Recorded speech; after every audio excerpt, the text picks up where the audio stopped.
নমস্কার বন্ধুরা, মুনিয়ার রন্ধনশৈলী চ্যানেলে আপনাদের সবাইকে স্বাগত। আশা করি আপনারা সবাই খুব ভালো আছেন। কাঁকরোল খেতে আমরা কম বেশি সবাই মোটামুটি পছন্দ করি। আবার এমন অনেক মানুষ আছেন যারা কাঁকরোলের নাম শুনেই নাক সিটকান বা একদমই খেতে পছন্দ করেন না। বন্ধুরা, মরশুমের নানান ধরনের ফল এবং সবজি দিয়ে বিভিন্ন রকমের রেসিপি আমি তৈরি করার চেষ্টা করি, আর সেগুলোই আমি আপনাদের জন্য নিয়ে আসি। কাঁকরোলের ভাজা, তরকারি, ভাপা বা ভর্তা এইসব তো আপনারা নিশ্চয়ই অনেকবারই খেয়েছেন। তবে এই সাধারণ কাঁকরোল কিভাবে রান্না করলে তার স্বাদে অসাধারণ হয়ে ওঠে, আজকে শেয়ার করব সেই রেসিপি। বন্ধুরা, আজকে আমি তৈরি করব কাঁকরোলের দম। নিরামিষ দিনে আপনারা যদি কাঁকরোলের এই পদটা রান্না করেন, তাহলে যারা কাঁকরোল খেতে পছন্দ করেন না বা ভালোবাসেন না, তারাও বেশ তৃপ্তি সহকারে কিন্তু খাবেন। বন্ধুরা, যদি রেসিপিটা ভালো লাগে তাহলে অবশ্যই কিন্তু একটা লাইক করে দেবেন। চলুন আর বেশি কথা না বাড়িয়ে তৈরি করে নিই কাঁকরোলের দম। কাঁকরোলের দম তৈরি করার জন্য এখানে আমি 5টা মাঝারি সাইজের কাঁকরোল নিয়ে মাঝখান থেকে কেটে নিয়েছি। আর দেখুন বন্ধুরা, এই যে গায়ের কাটা কাটা অংশগুলো, এগুলো কিন্তু আমি ছাড়িয়ে নিইনি। যেহেতু এটা ন্যাচারাল জিনিস, সেই জন্য কিন্তু আমি এটা রেখে দিয়েছি। যদি আপনারা মনে করেন ছাড়িয়ে নিতে পারেন। এখন এগুলোকে আমি সেদ্ধ করে নেব। কাঁকরোলগুলো আমি 80% পর্যন্ত সেদ্ধ করে নিয়েছি। এই কাঁকরোলগুলো কিন্তু এখন খুব গরম। একটুখানি ঠান্ডা হওয়ার পর তখন আমরা পরের স্টেপটা করব।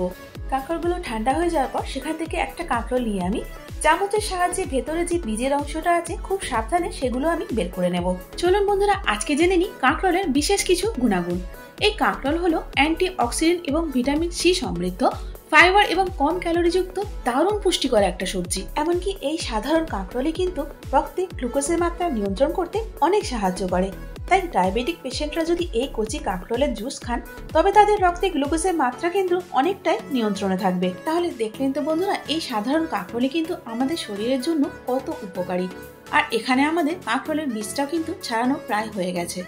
বন্ধুরা, আমি আরো একটা করে আপনাদের দেখিয়ে দিচ্ছি। তবে এই কাজটা কিন্তু যখন আপনারা করবেন একটু সাবধানে করবেন।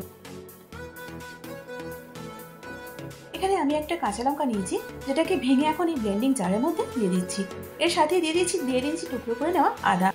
এখন কাঁকরোলের ভিতর থেকে বার করে নেওয়া বীজগুলো আদা এবং কাঁচা লঙ্কার সঙ্গে দিয়ে দিলাম। এখানে আমি একটুখানি ধনেপাতা নিয়েছি, সেটাও এগুলোর সাথে দিয়ে দিচ্ছি। এখন ব্লেন্ড করার জন্য এখানে আমি দিয়ে দিলাম 2 টেবিল চামচ জল। এবার সবগুলোকে একসঙ্গে ব্লেন্ড করে নেব। দেখুন বন্ধুরা, এখানে সমস্ত কিছু একসাথে খুব ভালো করে ব্লেন্ড করে নিয়েছি। এখন প্যানের মধ্যে দিয়ে দিচ্ছি 1/4 কাপ বেসন। লো হিটে একটু সময় নিয়ে বেসনটাকে ভেজে নিতে হবে। বন্ধুরা, যদি আপনারা হাই হিটে বেসনটা ভাজেন, তাহলে বেসনটা ভাজা হবে না, সেক্ষেত্রে কিন্তু বেসনটা পুড়ে যাবে। তাই একটু সময় নিয়ে এই কাজটা করতে হবে।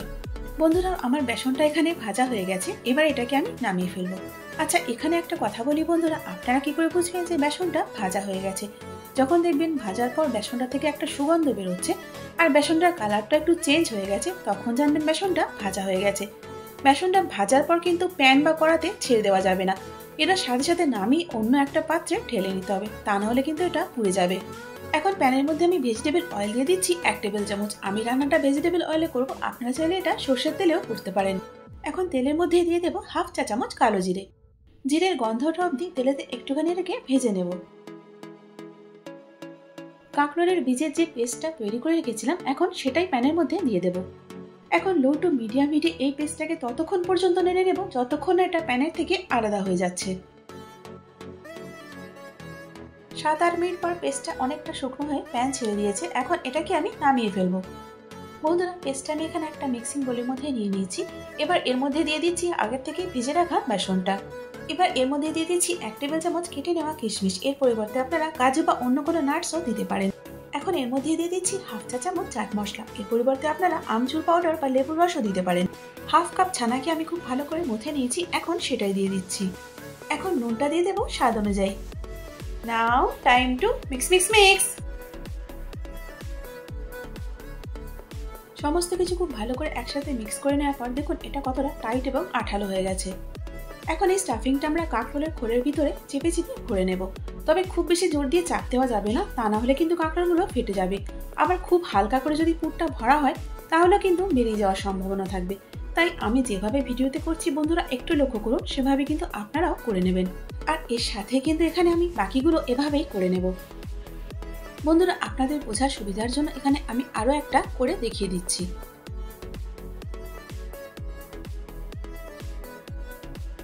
এখন প্যানের মধ্যে 4 টেবিল চামচ তেল দিয়ে দিচ্ছি। তেলটা গরম হয়ে যাওয়ার পর স্টাফ করে নেওয়া কাঁকরোলগুলো প্যানের মধ্যে দিয়ে দিচ্ছি।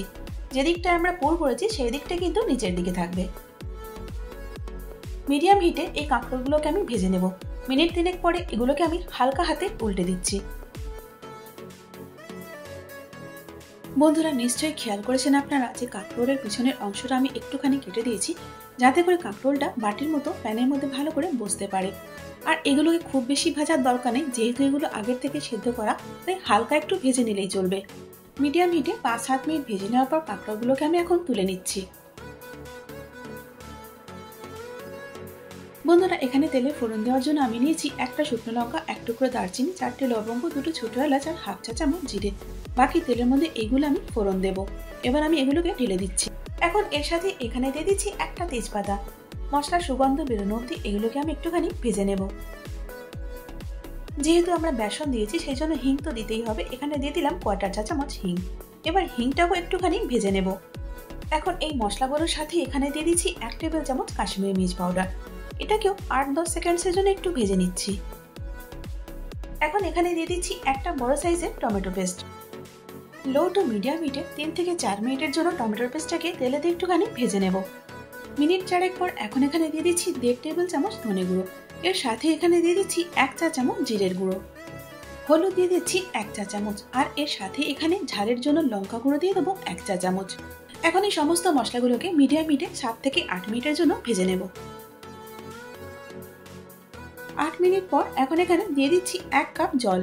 বন্ধুরা কাঁকরোলের স্টাফিংয়ে তো আমরা আগেই নুন দিয়েছিলাম, তাই এখন যেটা দিচ্ছি সেটা গ্রেভির জন্য দিচ্ছি। তাই নুনটা যখন আপনারা দেবেন একটুখানি খেয়াল করে দেবেন। বন্ধুরা আগেও বলেছি নিরামিষ রান্না একটু হালকা মিষ্টি হয়, সেই জন্য এখানে আমি দিয়ে দিচ্ছি 1 চা চামচ চিনি। যদি আপনারা চিনি খেতে পছন্দ না করেন, অর্থাৎ তরকারিতে মিষ্টি না পছন্দ করেন, সেক্ষেত্রে দেওয়ার দরকার নেই। চিনিটা দেওয়ার পর একটুখানি গ্রেভিটা আমি নেড়ে দিচ্ছি। এখন এই গ্রেভিটাকে 3 থেকে 4 মিনিটের জন্য মিডিয়াম হিটে ফুটিয়ে নেব। বন্ধুরা এখানে আমার 1-1.5 টেবিল চামচের মতো স্টাফিং বেঁচে গেছে। এবার এটা আমি গ্রেভির মধ্যে দিয়ে দিচ্ছি।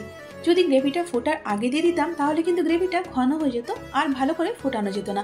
সেই জন্য ফোটানোর পর আমি এটাকে দিলাম। এখন এটা খুব ভালো করে গ্রেভির সঙ্গে মিশিয়ে নেব।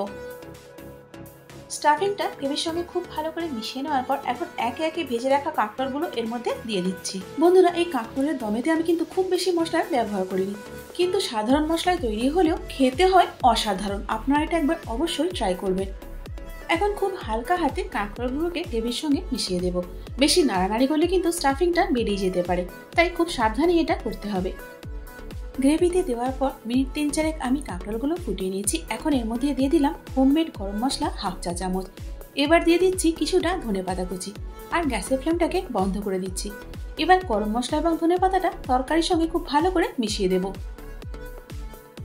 ব্যাস দেখুন বন্ধুরা, এখানে তৈরি হয়ে গেল আমাদের অসাধারণ স্বাদের কাঁকরোলের দম। চলুন গরম গরম এটাকে পরিবেশন করি। বন্ধুরা দুর্দান্ত স্বাদের এই নিরামিষ কাঁকরোলের দম নিরামিষ যে কোনো দিনে আপনারা ভাত অথবা রুটির সঙ্গে পরিবেশন করতে পারেন। আর দেখবেন যারা কাঁকরোল খেতে পছন্দ করে না তারাও কিন্তু দিব্যি চেটেপুটে খেয়ে নেবে। তবে তৈরি করার পর আমাকে কমেন্টস করে জানাতে কিন্তু ভুলবেন না যে এটা আপনাদের কেমন লাগলো।